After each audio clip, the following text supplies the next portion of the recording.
subscribe to Mufti Tariq Online and press the bell icon for more videos. السلام علیکم ورحمۃ اللہ.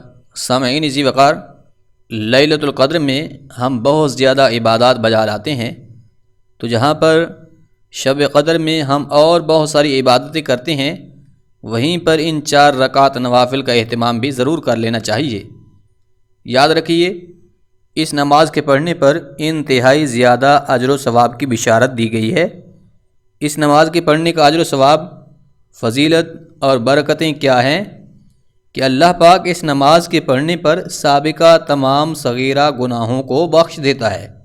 ہم اس نماز کے پڑھنے کا مشورہ اس لیے بھی دے رہے ہیں کیونکہ لیلۃ القدر میں ہم قیام کرنے اور پھر نوافل کثرت سے پڑھنے کے لیے ذہنی و قلبی طور پر تیار ہوتے ہیں.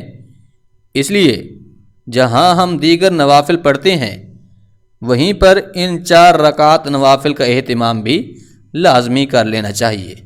اب اس نماز کے پڑھنے کی فضیلت کیا ہے؟ حضرت عبداللہ ابن عباس رضی اللہ تعالی عنہ سے ابن ماجہ میں ایک روایت موجود ہے کہ حضور نبی رحمت صلی اللہ علیہ وآلہ وسلم نے ایک مرتبہ اپنے پیارے چچا حضرت عباس رضی اللہ تعالی عنہ سے فرمایا، کیا میرے محترم و مکرم چچا جان، کیا میں آپ کو کوئی تحفہ عطا نہ کروں؟ کیا میں آپ پر کوئی احسان نہ کروں؟ کیا میں آپ کو کوئی ایسا وظیفہ نہ بتاؤں کہ اس کی برکت سے اللہ پاک آپ کے تمام صغیرہ گناہوں کو بخش دے؟ اگرچہ آپ کے گناہ سمندر کی جھاگ یا ریت کے ذرات کے برابر ہی کیوں نہ ہوں. تو پھر حضرت عباس رضی اللہ تعالی عنہ عرض کرنے لگے کہ یا رسول اللہ صلی اللہ علیہ وآلہ وسلم، ضرور کرم فرمائیے. تو اس کے بعد حضور نبی رحمت صلی اللہ علیہ وآلہ وسلم نے ان 4 رکعات نوافل کا ارشاد فرمایا. تو سامعین، یہ نماز اتنی زیادہ پاورفل ہے کہ جس کی ادا کر لینے سے گزشتہ سارے صغیرہ گناہوں کے معاف ہونے کی خوشخبری سنائی گئی ہے. لہٰذا جہاں ہم دیگر نوافل کا کثرت سے اہتمام کرتے ہیں، وہیں پر ان 4 رکعات کو بھی ضرور ادا کر لیں تو کیا ہی نفع بھرا سودا ہوگا. تو وہ کون سے 4 نوافل ہیں؟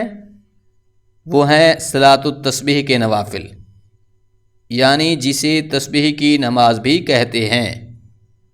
اس صلاۃ التسبیح کی نماز کو اکثر لوگ پڑھتے بھی ہیں، لیکن اس کے باوجود کثیر تعداد ایسے لوگوں کی بھی ہے جو اس نماز کو اس لیے نہیں پڑھتے کہ جی ہمیں اس کے پڑھنے کا طریقہ کار معلوم نہیں ہے. تو بھائی، صلاۃ التسبیح کے پڑھنے کا مکمل طریقہ کیا ہے؟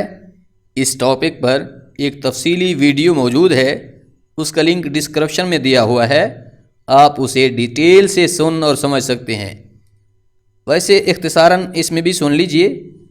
اس تسبیح کی نماز میں ایک تسبیح پڑھی جاتی ہے، اس تسبیح کو آپ قیام کی حالت میں 25 بار، اس کے علاوہ رکوع سے کھڑا ہونے کے بعد، پھر سجدہ میں، سجدہ سے اٹھنے کے بعد، اور اسی طرح دوسرے سجدہ میں، ان تمام ارکان میں 10 مرتبہ اس تسبیح کو پڑھنا ہوتا ہے. یعنی صرف قیام کی حالت میں 25 بار پڑھنی ہے یہ تسبیح. وہ اس طرح کہ سورۃ فاتحہ سے پہلے 15 مرتبہ، اور پھر سورۃ فاتحہ اور اس کے ساتھ دوسری سورت ملا لینے کے بعد 10 مرتبہ یہ تسبیح پڑھنی ہے. اس طرح سے قیام کی حالت میں آپ 25 مرتبہ اس تسبیح کو پڑھنے والے بن جائیں گے. اس کے علاوہ رکوع سے کھڑا ہونے کے بعد، پھر سجدہ میں، سجدہ سے اٹھنے کے بعد، اسی طرح پھر دوسرے سجدہ میں، ان تمام ارکان میں 10 مرتبہ یہ تسبیح پڑھنی ہے. اب وہ تسبیح کون سی ہے؟ سنیے: سبحان اللہ والحمد للہ ولا الہ الا اللہ واللہ اکبر. تو اس طریقے سے آپ نے ایک رکعت میں 75 مرتبہ یہ تسبیح پڑھنی ہے. پھر جب آپ 4 رکعت مکمل پڑھ لیں گے تو یہ تسبیح اس وقت آپ 300 مرتبہ پڑھ چکے ہوں گے. لہٰذا اس نماز کا بہر صورت اہتمام کیجیے. اگر اس کی ڈیٹیل آپ جاننا چاہتے ہیں تو ویڈیو کا لنک ڈسکرپشن میں موجود ہے، اسے سن سکتے ہیں. اس سے صلاۃ التسبیح کی نماز کے بارے میں جتنے بھی سوالات آپ کے ذہن میں ہیں، سبھی کے جوابات آپ کو مل جائیں گے. تو یہ 4 رکعت نماز صلاۃ و تسبیح کی نیت سے پڑھیں، پھر اس کے بعد اپنے لیے، والدین کے لیے، دوست احباب کے لیے، عزیز و اقارب اور ملکی و ملی سلامتی و خوشحالی کے لیے اللہ سے دعا بھی ضرور کیجیے۔ اللہ کریم عمل کرنے کی توفیق بخشے، آمین۔